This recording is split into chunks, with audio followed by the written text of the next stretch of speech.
Muchas gracias. Gracias. Well, thank you very much. Thank you for coming. This is the very last session of in Spain Pavilion today. We have been dealing with energy and mobility today, and very interesting sessions and discussions. And I think that is with the wonderful end for this day. Very interesting matter, very controversial to some extent, and with experts that can explain us very well good and bad things. I would like to give the floor to Ismail Aznar. Thank you very much for proposing this event, and it's a pleasure for me to give you the floor for presenting the speakers and moderating that. Thank you. Gracias, Alicia. Thank you very much. Thanks, everyone, for coming, joining us in this event, the Spanish Pavilion. Today we're going to speak about pricing aviation emissions, with aviation emissions growing fast. This is an issue which is now very much on the spotlight, and we have an excellent panel of experts, which includes Juan Carlos Arredondo from Mexico. He's the Mexican representative at the technical advisory body, the body in ICAO which is assessing all the different offset programs to provide some input to the ICAO Council to decide which units will finally be eligible under CORSIA, the ICAO offsetting system. We have Andrei Mungiu from the European Commission. He's been working on aviation. He comes from DG Clima. He's been dealing with the EU ETS and also following the ICAO negotiations. So very, very familiar with all the topics we are going to discuss today. We have Marina from Iberia, who will bring the views of the airlines in this context of debates on how to address aviation emissions, how to introduce a price on carbon on this sector. We have with us also Gilles Dufras from Carbon Market Watch. This is an NGO specialized on carbon markets, and who is also following very closely both the Article 6 negotiations here and the CORSIA ICAO discussions. And finally, we have Africa Abajas from Vertis. Vertis is one of the leading trading companies dealing with aviation. Vertis is trading both under the EU ETS, also in voluntary schemes, providing credits to airlines to comply with their obligations under different schemes. So just a very short introduction. As I was referring to, aviation emissions are growing very fast. We don't see yet clear technology which will solve the issue of aviation emissions. The projections show that by 2050, aviation emissions will be an important share of global emissions, and that means that even if all the parties gathering here put forward ambitious commitments, ambitious NDCs, and fully implement them, and we go, as the Paris Agreement requires, if we go to a carbon neutral economy worldwide in the second half of the century, aviation emissions will still be a problem for climate. In this context, we see that aviation is very much on the spotlight. The debate, the discussions are growing around the issue of aviation emissions, how to address them, how can we tackle aviation emissions. And in this context, one of the options that is coming up clearly is introducing a carbon price, putting a price on aviation emissions. We already have some experience on that in Europe with the EU ETS, which covers aviation emissions from flights between European countries within the European, not only the European Union, but the European Economic Area. We have ICAO working on an offsetting system, which was adopted at the 2016 Assembly. We already have standards and recommended practices adopted by the ICAO Council, which regulate this scheme, but there are still some pieces missing, and in particular one which is very important in terms of the environmental integrity of the scheme, which is what kind of units can be used to offset aviation emissions. CORSIA foresees that aviation emissions above 2020 levels will have to be offset, but the question is which units will be used. And this is very much linked to the negotiations we are having here at COP25 on Article 6 on possible UN FCCC units for the period from 2020 onwards. Of course, it's not only about ETS, CORSIA offsetting. We've seen during this year growing debate on taxing aviation emissions. There was a conference in The Hague on introducing taxation at the European level on aviation emissions, and this is part, in a way, of the discussions that have been taking place between the Commission and the Parliament now that the new Commission is starting to work since the 1st of December. Aviation has also been prominent in the debates. So I think it's the right moment to have this discussion, the right place as well. So I will start putting some questions to our panelists. I encourage you to jump into others' comments and have an open and spontaneous discussion. And then we will also take some questions from the audience. Okay. So first, I'd like to start perhaps with the airlines, with Marina. As I was saying, with aviation emissions very much on the spotlight, how do companies feel? How are companies facing these discussions in particular on putting a price on aviation emissions, and more specifically, now that CORSIA is taking off, how are you preparing for CORSIA? Well, thank you, Ismail. So first asking about CORSIA, and then I'll get back to the price on carbon emission. So this year is the first year to build CORSIA's baseline. So we already have submitted the monitoring plans to the competent authorities, and in the coming months we'll have the verification of the emissions, so we are ready for CORSIA. It's true that we are facing the challenge about the eligibility units that you mentioned before, and we can go later to that topic. But as the CORSIA has been transposed to the European legal framework through the EU ETS directive, and as we have already experienced on that because aviation has been part of the EU ETS directive since 2012, it's not really that complex to implement CORSIA, but we really need to pay attention to the small changes that are between those emissions schemes. Because, for example, the EU ETS and CORSIA, they use different emission factors. So we are ready, but we need to be careful with the small details. Going back to the carbon price, right now everyone is talking about taxation. Right now, as you mentioned, there is no viable alternative for fossil fuels in aviation, but CORSIA, as the single global measure to tackle international emissions from aviation, we believe should be the system instead of taxes. That a tax is like a fiscal tool that doesn't guarantee the reinvestment of the money collected in environmental protection projects. So we believe that there are other measures that will really help to decarbonize the aviation sector and really help to do it instead of just a tax. We believe there are other measures that will really help us to reduce our carbon footprint, reducing the emissions that we emit, and help to decarbonize the whole sector. Okay. Which measures, which kind of measures are you thinking about? For quite a time, as an airline, we've been like asking for solutions to improve the air traffic management, for example, because we see that if we get an improved air traffic management, especially in Europe, we will be able to cut the emissions by 10% without the need of a fee.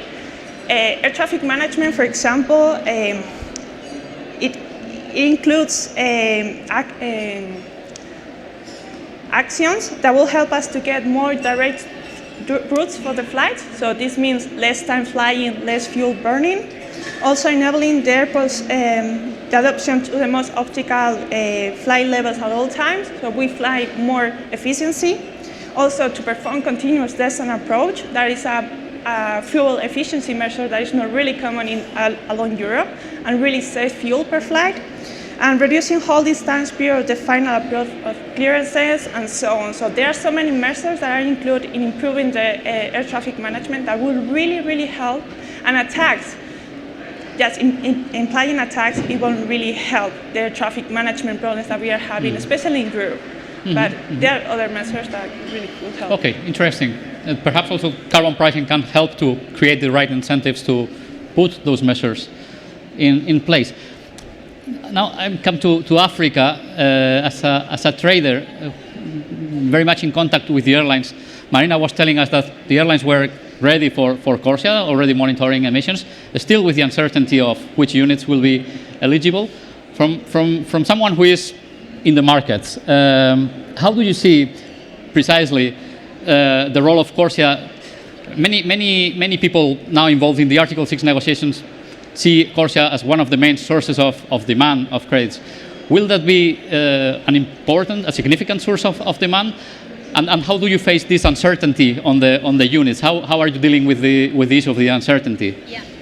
So in Vertis, as a trading company, of course, we are looking into the units that are tradable in order to help our clients, because we have mainly clients under the ETS that need to buy, but there are others that sell. And we are quite used to be trading the allowances, for example, under the ETS. Also interesting maybe that people don't know that airlines have been doing offsetting even within the ETS, because they have been buying CERs coming from these clean development mechanisms in order to find like flexible units in order to comply with their obligations.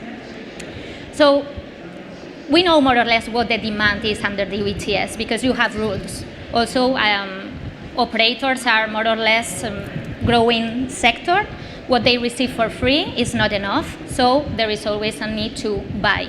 As I said, there are others that if they are reducing operations or whatever, but most of them they need to buy. But it's easy to estimate what the demand is going to be in the ETS. Right now, quite uncertain what is going to happen from 2021 because of this CORSIA coming. Okay, but even with that uncertainty, if you rely on the regulation, it's quite easy, because in the ETS, all the operators just report their emissions. They just differ with what they receive for free, and they know, and we as traders know more or less what they need. So it's quite easy to help them define a hedging strategy. Now we are going into CORSIA. Looking into the demand is quite difficult for me as trader to estimate that. Why? First, because it's a global scheme, but relies completely on the willingness of states to participate. And when a state participates, it doesn't mean that all the operators from that state have to offset all their international emissions, or that all the flights from that state are going to be offset. It means that if one state is participating, all the routes from or to that state and another one that is participating are under this cake of emissions that have to be offset, but not all the emissions from these flights. Because CORSIA, as it is an offsetting scheme that will only address emissions above a baseline, you are only looking into one portion of the flights that are performed between these participating states. So if you try to look into the cake of emissions that we as traders, we will have to find a solution on how to help our clients comply, what we see is that for the first 6-10 years, the demand is going to be quite small. So looking into the impact on an operator, I will say that if you are an aircraft operator based in Europe and the ETS continues, the main impact on them will be the ETS, not CORSIA. And even if you are an operator completely out of CORSIA, just for the reason that not all the states will be participating for the beginning, your operation will never be all affected by CORSIA. And even if it is, just because only these emissions above the baseline will be affected. But then the question is, how can I help you to comply? And there are no units right now defined. We know that ICAO is working on it. They define different criteria based on looking into all the programs that are out there. And now they have to decide which programs can comply with this criteria. But we all know that it's not only up to ICAO to decide on this. I think that there are many decisions at the UNFCCC level with the Article 6 that will have a big impact. Because for us, what we are looking into now is, can units pre-2020 be eligible for compliance? Even for the new ones, any limitations in terms of project types, vintage? Because when we provide units for UETS, we know which units we can provide. Are units tradable in an exchange? And for the CERs, we know which ones are eligible. So we don't have any problem when selling CERs to a client under the UETS. But right now, for the operators that are asking me, how can I start hedging for CORSIA? My message first is prudency. First, because you are not going to be like highly impacted in terms of volume. Second, I cannot tell you what is eligible. And now there is the risk, of being selling something that might not be eligible. So this is our concern right now as a trading company. Okay. So right now we still don't know which units will be eligible on the CORSIA, and that's a big question mark. Perhaps Juan Carlos can help us to give some light on what's happening, at least what's happening in ICAO. What are you discussing within the technical advisory body on the eligibility of units in ICAO? Yes, thank you, Ismael. And first I have to say that I am the Mexican representative to the TAP for ICAO, but I do not work at ICAO. I do not represent ICAO or the TAP in itself, so anything that I say is on my personal capacity. So in terms of our job as Technical Advisory Board is to look at all the applications that were received after we sent out the call for proposals in terms of programs whose units want to be eligible for CORSIA. And our job is to look at them, collect the information, talk to them, obtain more information, assess against the emissions units criteria, and based on that to prepare a report with recommendations for the ICAO's Council, to make decisions on which units will be eligible. So as of today, that has not been concluded. It's an ongoing process. This is the first time that this happens. The idea is that eventually there will be more call for proposals, but so far no decision has been made on which unit is eligible. And if you take a look at the ICAO's website, if you go and search for the work of the TAP, you will see that there are 14 programs, organizations. No, it's a combination of let's say of people who applied to become eligible. And you will find there that it's a mix of programs who have their own standards, protocols, their procedures, their certification, verification requirements, etc., and others who are more on the project development, trading type of activity. But it's not up to us to judge their nature. No, the call for proposals was out there for anyone who wanted to be eligible, and we are looking at the units. Regardless of the program, is the units. So, of course, the main contribution of this discussion, and I guess of CORSIA itself, is the emissions units criteria. Because in essence, everything that you would like to have in a unit, no, in terms of it exists, has been verified, is certified, is real, if something happens, someone will respond for that, etc., etc., etc. That's the kind of things that you may want to expect, or you may want to see on any mitigation project. If it goes for the market, particularly because it has a monetary value, no? Money is exchanging hands, and nobody wants to be liable for anything of that.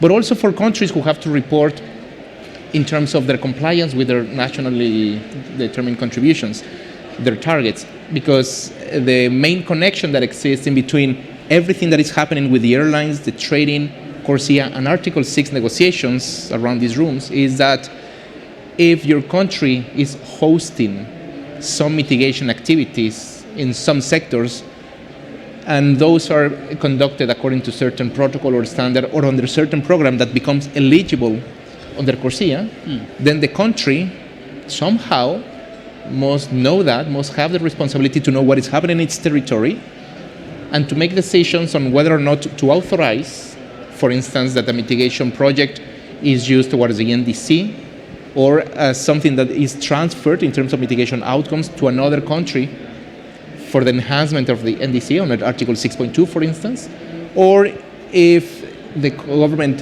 provides some attestation to the project or the developers or the organization or the program as a way to recognize that this activity is generating these outcomes that have these characteristics according to the criteria, and these may go to that area of emissions trading under CORSIA. So that's where we stand now. So thank you, Africa, for not offering any unit to anyone yet, because ICAO's Council has not made any decision yet. No, you have to be prudent on that. But that may be solved in a few months. No? So around the first quarter of next year, ICAO's Council has a session. We expect as TAB to have our report ready for them by February, if not before, and for them to make the decision. Thank you, Juan Carlos. I realize that one of the main issues and one of the main connections with the negotiations here is the issue of how to account for the reductions, whether, if this is used by, let's say, by an airline to offset its emissions. Of course, the host country cannot account that for itself as part of contribution to its NDC. There are several criteria which are important to ensure the environmental integrity. I would like to ask Gilles, precisely from the point of view of the NGOs, of the civil society, which criteria should the units meet to ensure that the environmental integrity is preserved, is respected? Yeah, thanks. So it's a question I get and we get a lot as NGOs, also in the context of Article 6 here, of course. So what kind of projects do you want to see? What kind of credits do you want to see? What are you expecting from these carbon markets? And for us, it's quite simple. What we want to see are emission reductions, right? So we want to make sure the credits that are being traded, they do represent emission reductions. What criteria do we think this requires? The criteria have been agreed already. As Juan Carlos was saying, being used to assess the existing credits and also the existing programs. And I think the criteria are relatively good in that they include all the necessary safeguards we need. So credits they have to be credits that are additional, permanent. There has to be appropriate MRV, so monitoring, reporting, and verification. We have to avoid double counting. So all the safeguards and criteria are there. I think the problem is that it's generally very vague. So when you say you have to avoid double counting, what does it take? The Article 6 text says we have to avoid double counting, yet we see that we're in the middle of very, very complicated negotiations to operationalize that. And since we have this lack of clarity in the EUC, this is why the work of the TAB at the moment is so incredibly important, because they have a lot of power and responsibility in deciding how good or bad the units will be that will be used by airlines. And in that context, I think it's really important to make sure that we get a system that generates new emission reductions. We're not going to be relying on old credits, especially old credits from the CDM. This is a key issue here under Article 6. We don't want to transition old credits from the Kyoto Protocol into the Paris Agreement. It is very much the case at CORSIA as well. We do not want to be relying on old credits to meet, for airlines to use their offsetting obligations. And there is a bit of a narrative or a worry that if we don't do that, then there aren't going to be enough units on the market and airlines are not going to be able to offset their emissions. But as Africa was saying, demand is extremely low in the first few years, so there's plenty of time for projects to start and generate new emission reductions. If you look at how many units are already available on the voluntary market, so excluding the CDM and the UNFCCC markets, which clearly supply the large majority of them, excluding all of that, you have enough to cover the entire pilot phase of CORSIA, so until 2023.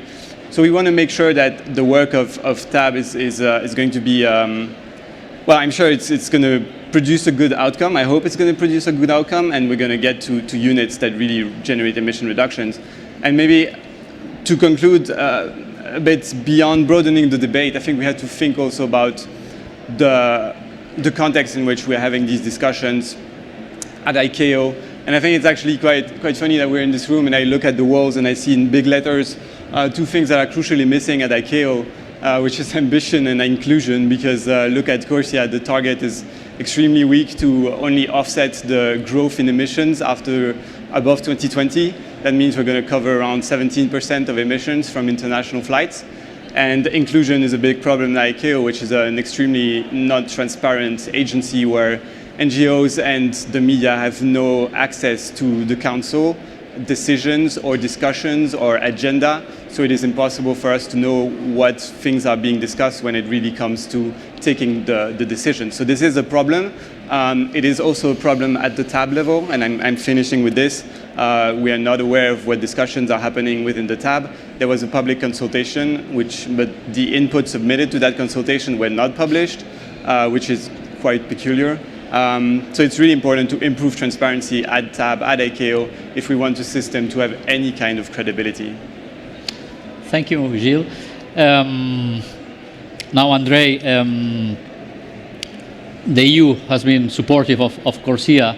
At the same time, the EU has welcomed CORSIA as a first step to address international aviation emissions, but only as a first step. And we know that the EU ambition is that CORSIA gets improved, and there is a particular concern on the environmental integrity of units. I'd like to know your views, or the views of the Commission precisely on these issues. How can CORSIA be improved? What do you expect from the units to be eligible under CORSIA? Good evening, everyone. First of all, I would like to thank you very much for the invitation. I'm really delighted and honored to be here in such a packed room, and especially I would like to thank Spain, which showed that with a lot of courage and solidarity with a fellow country, it shows that the momentum of climate effort does not have to be slowed. That is an extremely positive message from Spain. Now, it's no secret that the EU wanted to present the need, always saw the need for the aviation sector to decarbonize, really to decarbonize. And recently I have been attending the ICAO Assembly and the Committee of Aviation Environmental Protection meeting in Johannesburg, and I have to convey you the message that the sector is more and more engaged and also understands this need.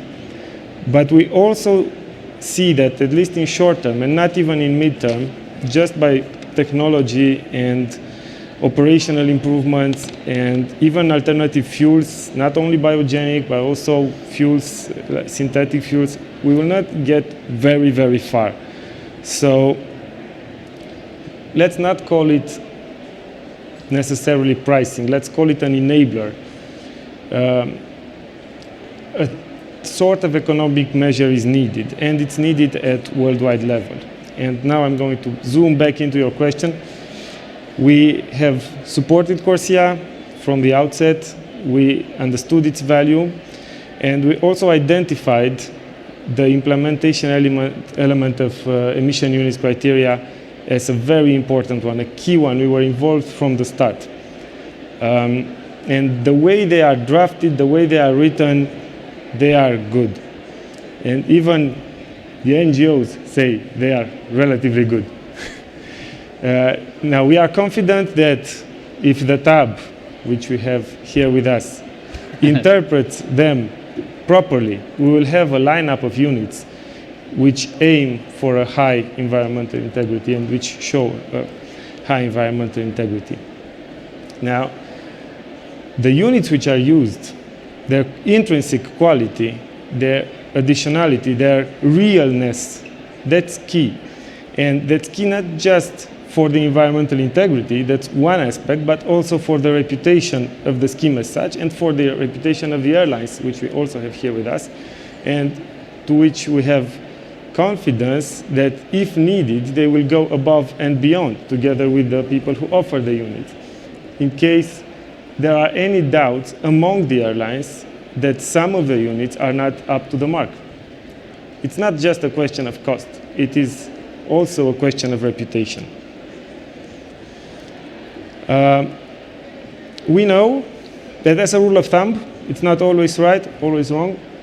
More recent units are better or more believable, more trustable, because the mechanisms, at least in UNFCCC, which underpin them, are more and more solid, and it's a process of learning. And therefore, we would like to see a recent vintage date, as maybe a blanket restriction, maybe a project-by-project restriction, but that would increase our confidence in their quality. And very importantly, once we have a new mechanism which replaces the CDM, when we talk about UNFCCC units, CORSIA is being one of the most important buyers, if not the key buyer for the foreseeable future, should incentivize the generation of these high-quality units. And when we talk about UNFCCC units, at least when the TAB is meeting again to assess post-pilot phase eligibility, we would expect to see only units appearing stemming from this mechanism. This is the only way we can really unleash the power of the market to do what it is supposed to do. Let's take back one step and remember that this market is not just a market for its own sake, it is a market with a purpose, and the purpose is to create the right incentive for the sector to decarbonize truly, to generate those reductions through investment, through adoption of fuels, through a virtuous circle of innovation and deployment of technologies and operational best practices, which can lead really on a long term to a decarbonized aviation. Thank you, Andrei. Now we've seen that this connection between what is happening in ICAO, the discussion on units around CORSIA, and the Article 6 discussions. I see some Article 6 negotiators in the room. I'd like to ask Juan Carlos, as a former Article 6 negotiator, perhaps not that much into it right now, but with the perspective you have now from ICAO, which do you think could be the outcome of the Article 6 negotiations, and to what extent do you think the units that in the end will come from UNFCCC will meet the eligibility criteria in ICAO? I'm asking you like the oracle. I mean, what will happen with TAB? What will happen with Article 6? But I mean, feel free to. That's fine. I don't have the crystal ball to to answer that. But I think what it's important to understand is that even though these two topics, what happens in CORSIA under ICAO and what is happening under the UNFCCC with Article 6, are very related, these are discussions that are taking place in parallel. And I say that because the people who usually participate in ICAO's decisions, in the assembly, in the council and so, people from the governments, they represent their Ministry for Transportation, Aviation, Communication. They are not the climate change specialists. Whereas under Article 6 negotiations, for instance, is the people from Foreign Affairs or the Environment, Sustainable Development, everyone who is more related to climate change policy. So sometimes it's quite difficult to keep pace of the discussions and to have common understanding of what is happening here and there. And I say this as a caveat because what happens under Article 6 negotiation basically is providing you the framework for you as country to collaborate, to cooperate with someone else on a voluntary basis, for that other government to enhance their ambition on their NDC, for you to be able to provide something that is mitigation outcomes, for instance, for them to comply part of their NDC, but also according to the new mechanism, whatever the name will be, the final name will be, the Sustainable Development Mechanism or other, also for you to be able to generate units that will be used by someone else. Mm-hmm. Will those units fully comply with emissions units criteria, which was discussed and decided for a specific purpose, which is for the aviation sector? I don't know, no, because it depends on the rules, modalities, and procedures under 6.4, no, the new mechanism, and on the guidance, if it's an agreement on that, on the guidance for 6.2. If you carefully read Article 6.2 of the Paris Agreement, it only says that you can internationally transfer mitigation outcome from one country to another with the authorization of both for that other country to account towards its NDC. It doesn't say anything else. It doesn't say if these are units. It doesn't say if it has to be verified, certified according to certain protocol, etc., etc., etc. So there are quite different views on how to make this operational. Do you go to the extent of having something very well developed from a carbon markets point of view? Or do you keep only to a very simplified way of exchanging letters in between governments, authorizing you to use my numbers as country, which could be the two extremes or the two parts of the spectrum. Whereas under 6.4, which is a new mechanism, for some is just a copy-paste of the CDM. For others, well, it's a Paris Agreement. The logic is totally complete or new. It's completely different. So we need a new mechanism. Can we learn from CDM? Yes. Can we learn from GI? No? GI? Yes. Can we learn from the EU ETS as mechanisms of the Kyoto Protocol, for instance? Yes. Will those be the ones that fully get integrated into? Not necessarily. So the discussion is tough because you are potentially making decisions on how countries may enhance their ambition by way of cooperating, but it's on a voluntary basis. Mm-hmm. And also, you may create a new mechanism that may resemble something that existed and that many people are familiar with, but which may not be totally the case. Mm-hmm. Mm-hmm. So it's not easy to say what the outcome will be. And what we have to remember is that if it's under the Paris Agreement, it must be applicable to everyone. Not get rid of the idea of EU cooperating only with Mexico or with Honduras, not for Honduras or Mexico to send it most to you. No, potentially it could be Honduras with Nicaragua, Nicaragua with Zambia, Zambia with China, China with Mexico, Mexico with France, Mexico acquiring it most from France. Not just in one direction. Mm-hmm. So any guidance or the rules, modalities, and procedures for 6.4, even the non-market approach under 6.8, you need to have that consideration in place. Thank you, Juan Carlos.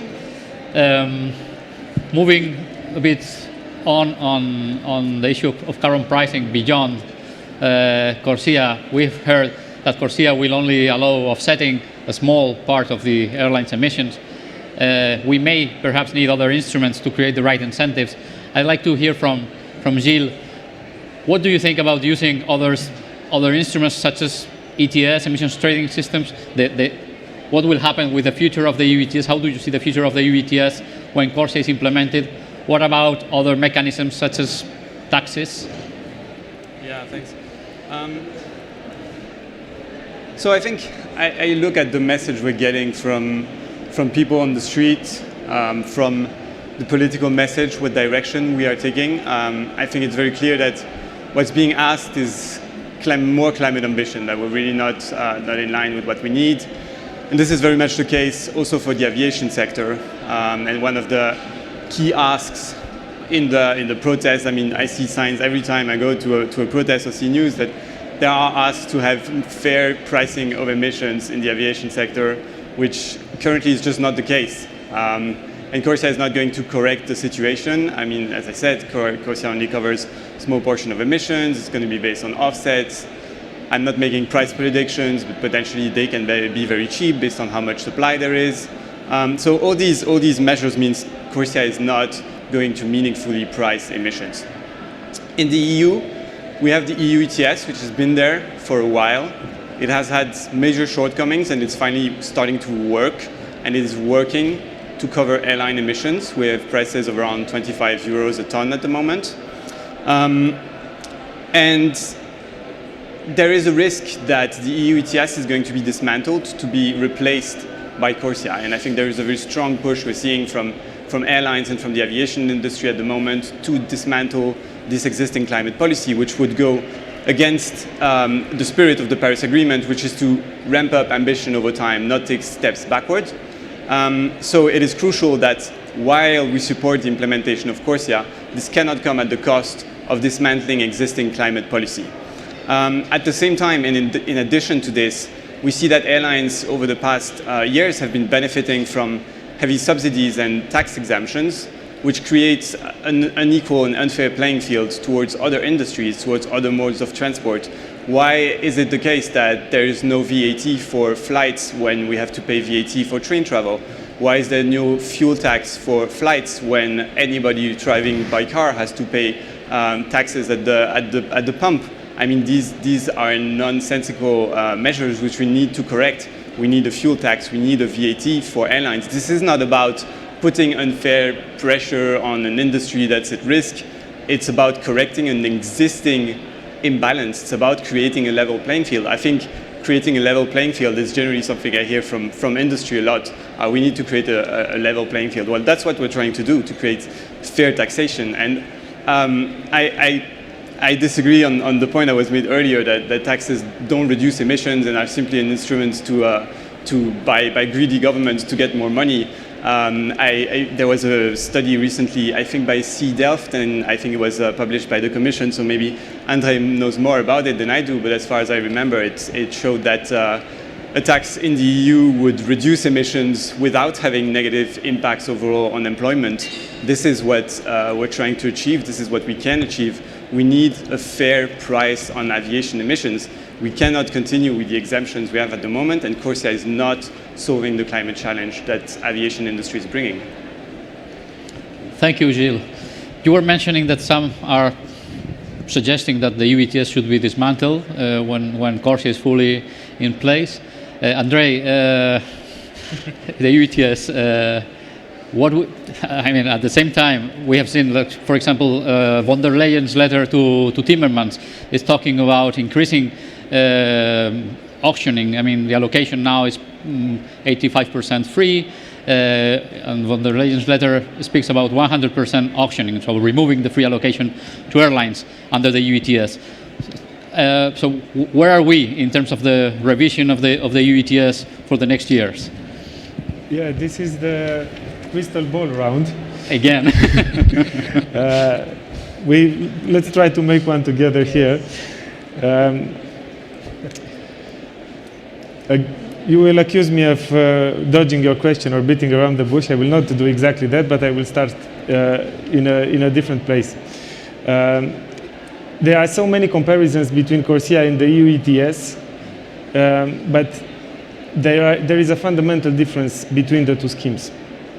While one tries to unleash the power of the market economy-wide, the other one is completely in sector, basically. So what we managed to do in the EU ETS was include the aviation sector and have economy-wide reductions by its inclusion, create some scarcity on the market, which led to a high price, and possibly because of that, or possibly of other factors, contributed to emission reductions. We did not manage to reduce the emissions in aviation. They stayed high and keep on growing at a pace of 4, 5, 6% a year. But this is not just a market question. The fact that we are going sometimes in international circles with a continent which grows on a relative basis compared to other continents, to other world regions, faster, is not only due to the measures we have in place, the market measures, but also due to the fact that we are a supremely interconnected continent with very low borders, with the fact that the safety standards are very high, the security standards, with the fact that people trust to travel because we have a high consumer protection standard. So in a way, the growth of emission is the victim of its own success of the European project as a whole, to put it more in balance. Now, we have decided in 2017, through the revision of the EU ETS, to implement CORSIA through the EU ETS. This sounds very simple, few words, 4 or 5 words, but it's a supremely complicated task. We are mandated to look at all the features of CORSIA and then explore modalities of implementing the scheme through the ETS. But the complexity also comes from what Africa mentioned earlier, the uncertainty of trying to implement a measure with many unknowns still, or maybe few unknowns but big, through a measure which functions and somehow economy-wide delivers reductions. Therefore, we have to be very careful not to kill the silver goose. Maybe it's not the golden goose yet, but it's a silver goose. And we have to be cautious. On some parametering of caution, we have to abide by the commitments of the Paris Agreement, that's clear, and have a measure which does not backslide, which at least keeps the level of ambition, but also to the political landscape in Europe, which now has front and center the European Green Deal, which is one of the top priorities of this Commission. So any proposal we will have, and we ought to have by the end of 2023, needs to be seen in this wider context.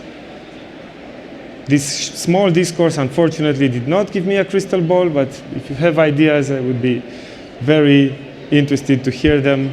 We are thinking out of the box, and we are thinking really about anything and everything. Thanks. Okay, thank you, Andrei. I see that you have work ahead of you. It will not be easy to combine CORSIA and the EU ETS, to implement CORSIA through the EU ETS.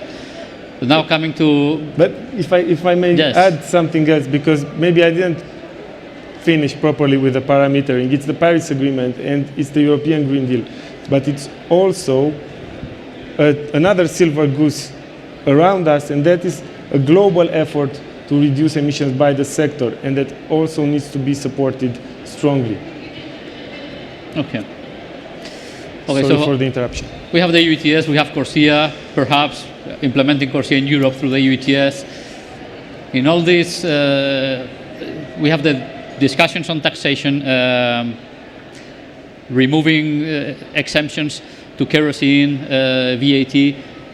How do airlines see all this debate? How do you feel in the middle of this discussion where you see different pricing instruments which could, in a certain moment, be combined to address aviation emissions? Well, okay, so first I would like to highlight two facts. One is that aviation emissions are increasing, but efficiency, that is the indicator that will show us how sustainable efficiency we are flying, is decreasing. We are reaching efficiencies of 3 liters per 100 kilometers. So it's a efficiency that cars right now, it's difficult to find a car that consumes that less fuel. And also, it's really complex, and as Africa said, the impact that CORSIA will have in the aircraft operators the first years is quite small, but in a worldwide scale, we are talking that in 15 years, according to IATA estimates, we'll be offsetting 2.5 billion tons of CO2.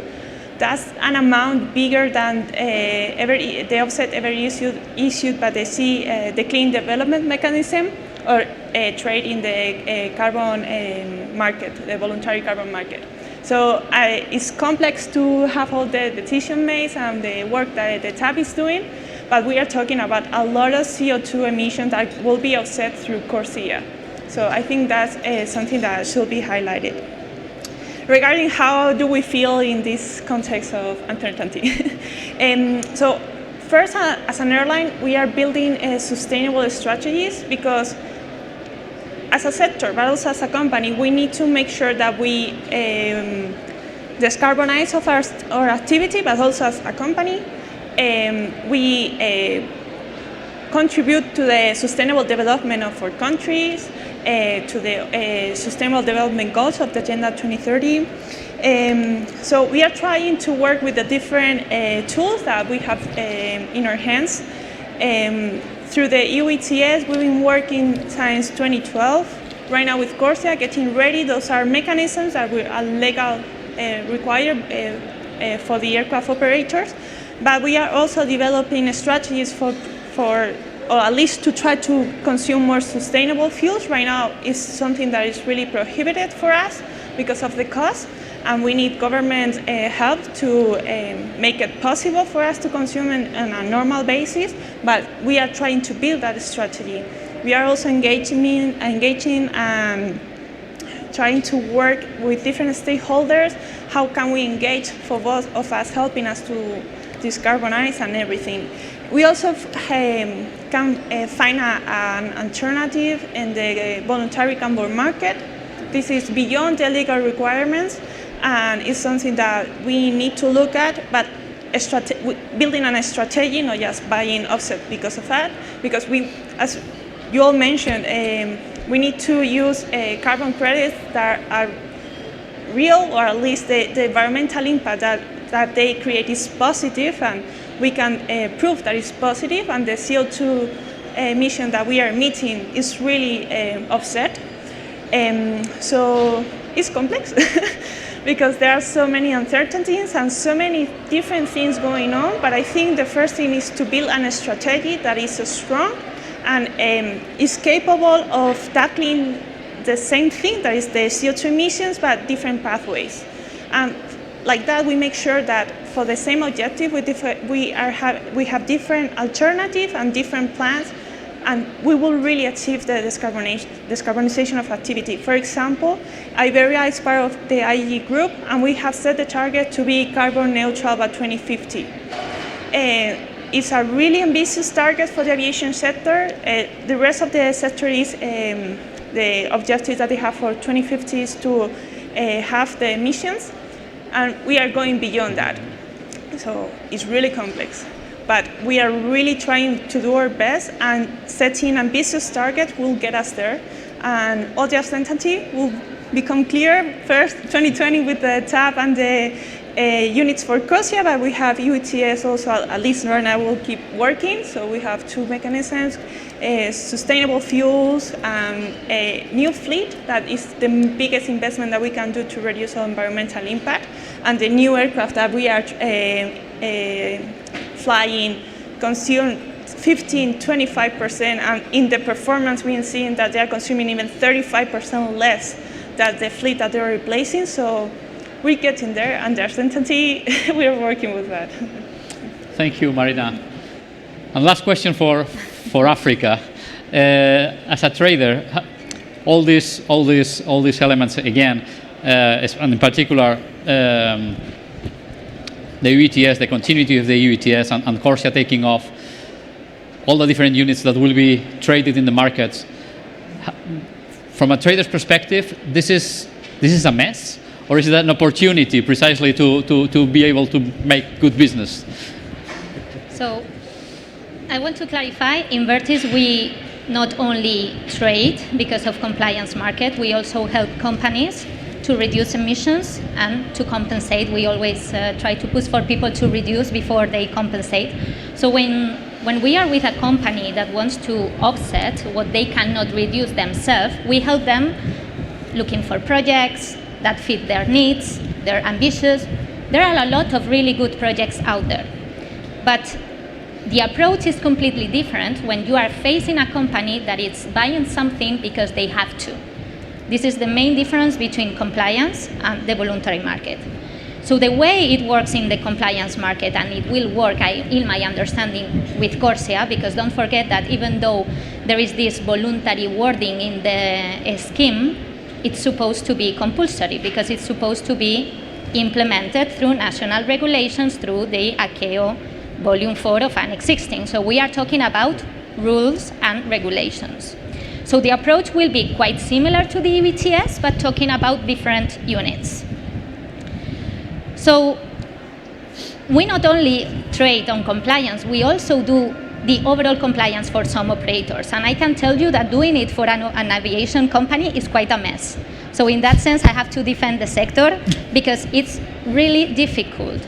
The ETS for the other industries has been quite plain, let's say, in a way, with clear rules. With the EU ETS, it started in 2012 with all the routes going and coming to the EEA territories, then with the stop the clock, then another stop the clock with the stop to surrendering.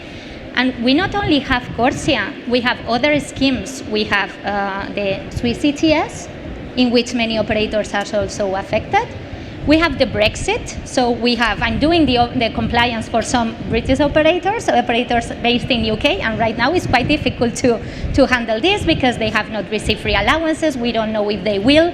I mean, we try to help them with everything that is related with CO2.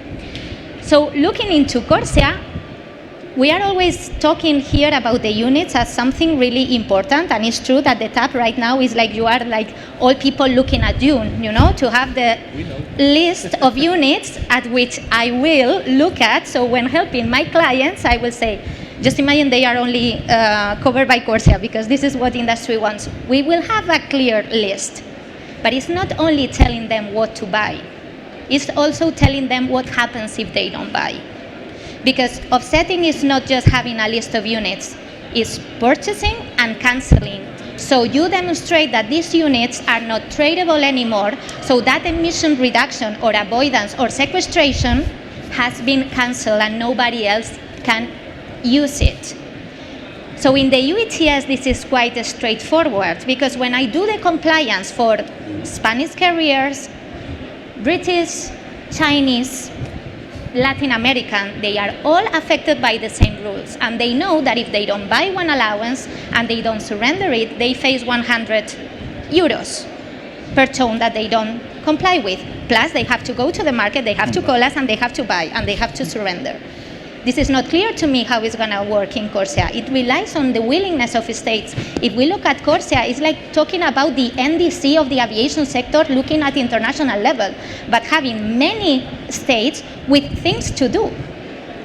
This is what concerns me. It's not just a matter of having units. So hopefully, again, I insist this in the power of states to do what they have to do and to implement the rules in a good way. So we all, operators, you will be relaxing and on holidays, I guess, you with your roll down with the list of units. The European Commission in Europe looking into what the scheme is addressing, even if it's alone or in coexistence with the ETS, NGOs really looking into the emissions that will be addressed, because it's not just estimating, it's looking into the offsets that are purchased and that are cancelled. And for us as traders, trading the units that we know that we can trade, because again, I don't have, at least I can talk on behalf of Vertis, that it is not our approach to use uncertainty to try to confuse people or to get business from it. This is one of the biggest risks that are right now facing. And then replying to Marina, it is true that I don't think that it has been because of CORSIA. I think that it has been because of the Greta movement and all the pressure that aviation is like trying to be more interested into voluntary. Okay, and I think it's good. And I told you, when we have a client, we really help them assessing good units. But I don't think, again, I insist, it's going to be the case when we have CORSIA. Because I repeat, when I have a client asking me for CERs for UETS, nobody asks if that CER comes from China, from India, or the age. They know it's eligible. And I'm doing my job well because I know I'm selling something that I can sell. For CORSIA, I think that airlines will be looking for the units that they know they can comply with. But I don't think that they will be looking into the best ones. When you do something for compliance, this is my understanding, you try to do it at the cheapest that you can. Then voluntary is different, but please don't get confused. CORSIA is not a voluntary scheme. It tends to be the aviation NDC addressing international emissions. This is my Thank you, point. Africa. Very interesting thoughts to end this initial discussion. As you see, exciting times for aviation and carbon markets. But now I would like to open the floor and get some questions from the audience.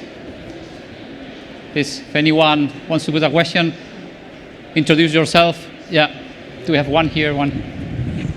You got the microphone? Hello, hello. So I come from Poland. I'm from the Green Bubble, Green Foundation. And my question is to Andrei Mongiu from European Commission, because we are speaking here about aviation, but as consumers, as travelers, our problem is transport and mobility, is not aviation. And as a citizen of Poland, very often I must travel to Brussels, and it's impossible to go by train. Because it's 19 hours, it's 3 changes, and a lot of problems. It's not only the problem of price, it's just the problem of there is no night trains anymore. How does it happen that we don't have good rail in Europe? Because plane, it should be the last choice for a consumer, for a traveler, the last choice. And for the moment, it's not the case. What is the European Commission's positions on that? Thank you for your question. Indeed, the problem is not necessarily aviation. The problem is not even the means of transportation. The problem is the distance. Traveling a distance means a certain consumption of energy, which can be more or less green. I'm not sure I am in the best position to reply to questions relating to other means of transportation, namely to rail. There was a panel before focusing on that. But indeed, investment in infrastructure in rail transportation is something that the mobility package of the European Union is looking at, and that leads to the question between fairness of means of transportation. If you have a choice, indeed, you can ask and even answer the question about fairness. If you don't have a choice, you have to repair that first. There are major differences between the rail and the aviation sectors. The rail sector is, as far as I know, I stand to be corrected, has benefited more from state intervention in the past, and there is less competition. This lack of competition led to the dismantling of night trains in Germany, for example, and now it is the Austrian company which runs them. So there is a certain fragmentation, granularization, and lack of interconnectivity. Is the second time this evening that I missed this word, of European markets. It should, to answer your question, to conclude the answer to the question, I think we should strive for choice, for giving the consumer the opportunity to take the best decision according to price, time, quality of transportation, and of course environmental impact. But there is no silver bullet. Question here?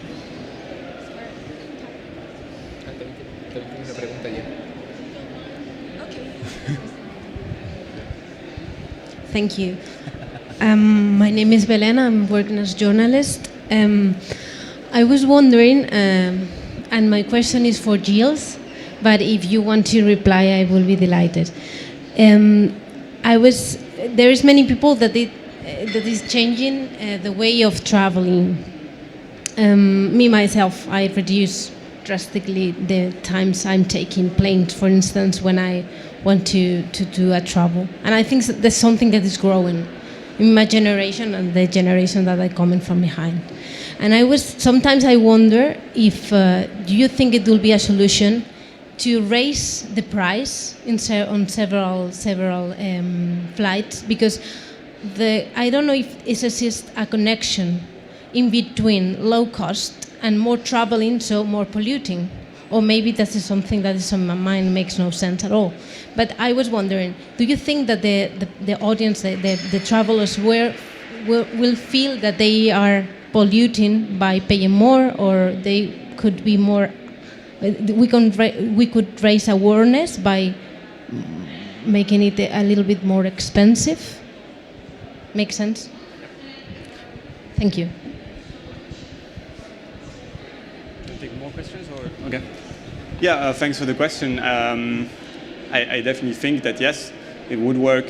It's part of the solution. It's not the only solution. I think the comment that was made earlier is very important as well, that it's not just about correcting the uneven playing field on the price level, but also about providing the alternatives to switch away from this high carbon mode of transport.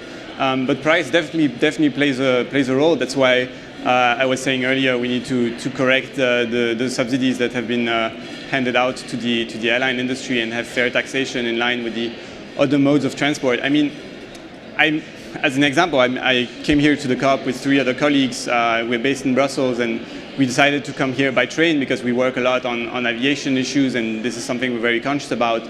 And we looked at what is the difference, and we think a very conservative estimate is that we paid 5 times more than if we had flown, and that's just not possible. I mean, that's just, if this is the situation, it's going to be very hard to expect people to really switch.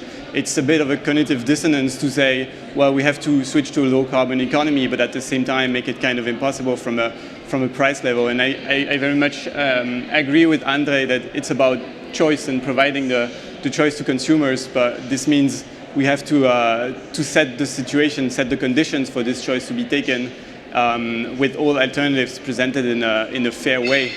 And maybe just on that question, and to connect also to the earlier point about efficiency, it is true. I mean, I'm not here to just say airlines are doing nothing. That's not true. Airlines are doing something.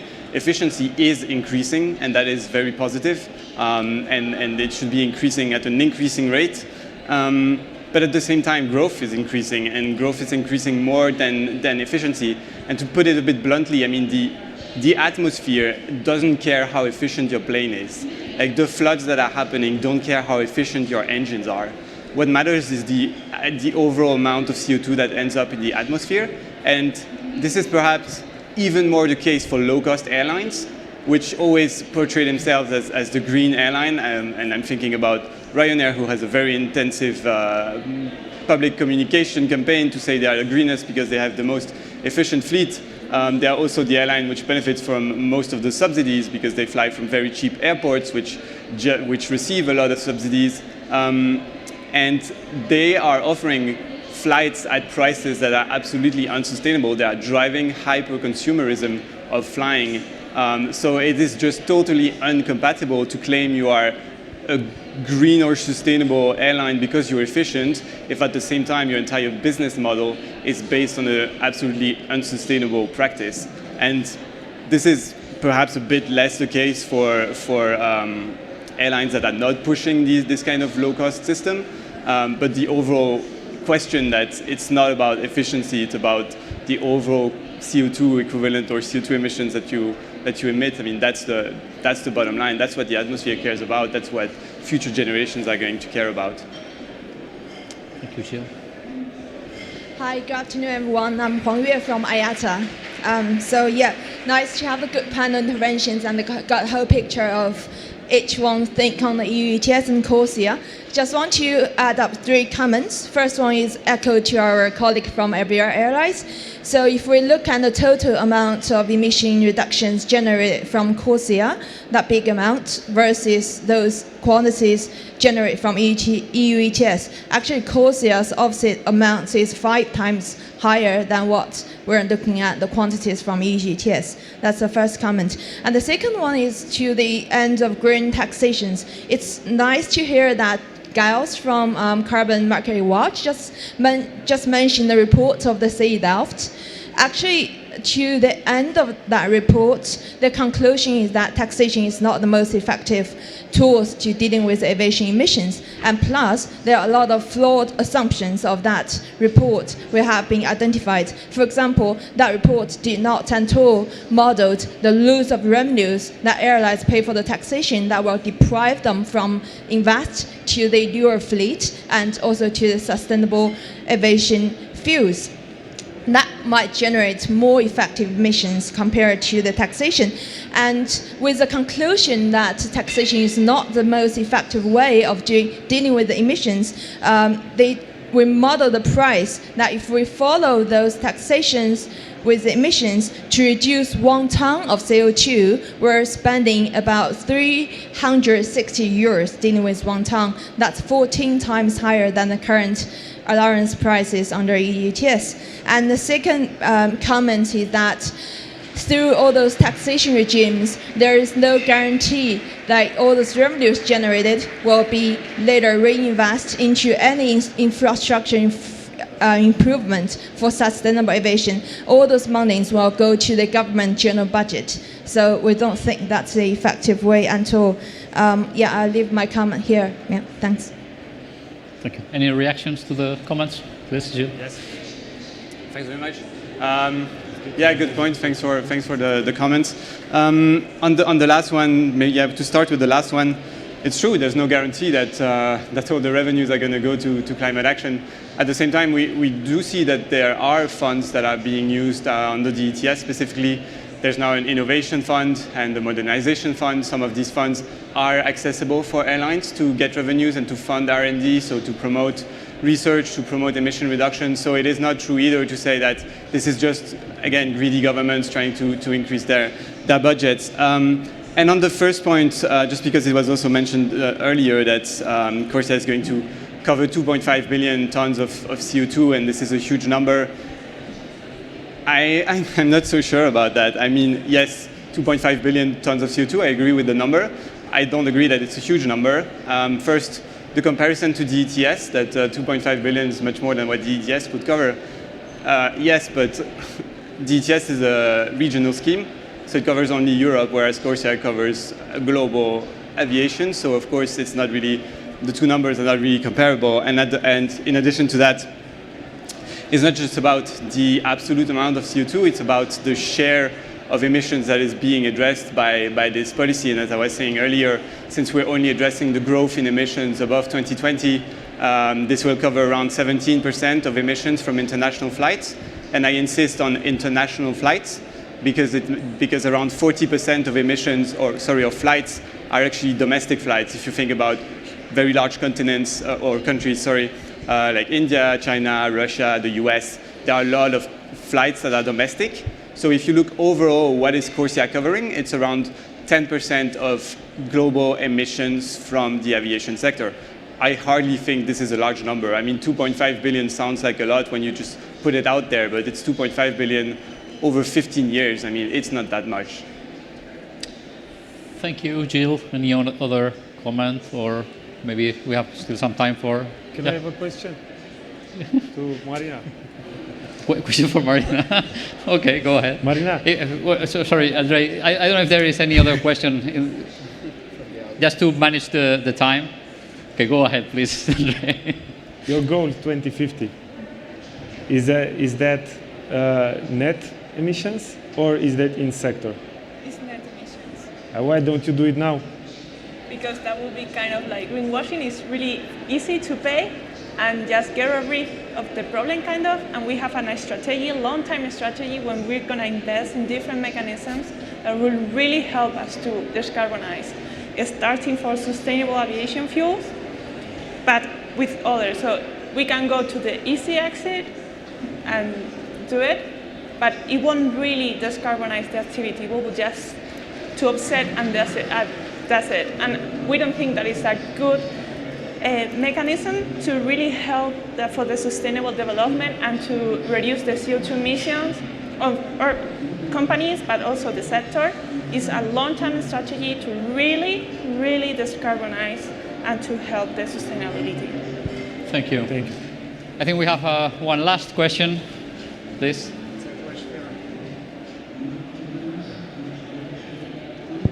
It's a question for Andrei. It's because you asked Marina why not now, and I asked you why not now direct flights from Madrid to Brussels instead to go in zigzag. Why not now European Commission? Why not now European governments are working for direct flights, not zigzag flights? It's a political decisions. This is a very important summit here, but it's a very important summit with political people here, and there is very easy, very easy decisions we can take. You can oblige the governments as European Commission to fly from Madrid to Brussels directly instead to go in zigzag through 13 points, and you have to consume more than 10% of fuel emission. Why not now from Brussels to take this position? Why not now, please? This is a question related to air traffic management, which has implications on the airspace division. I'm not personally an expert in that.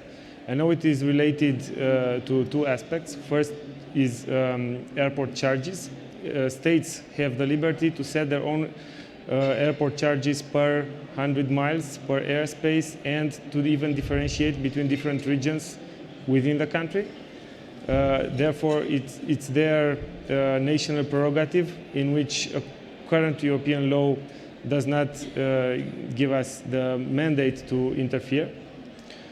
And the second aspect related to that is also very important. It's related to safety, because by having very crowded highways in the sky,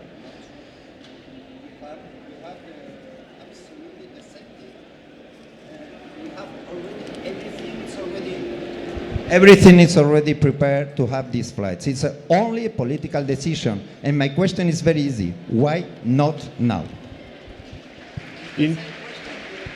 Yes. Because it's a political decision. Exactly. And because in a democracy, or even in a group of democracies, everything is more complicated than in a dictatorship, where you can say, fly there. Okay, thank you. I think we're running out of time. Maybe if it's a short question and a short answer. It's open? Okay. Hi. I would like to make it open, otherwise, if Andre, Gilles, or Juan want to answer.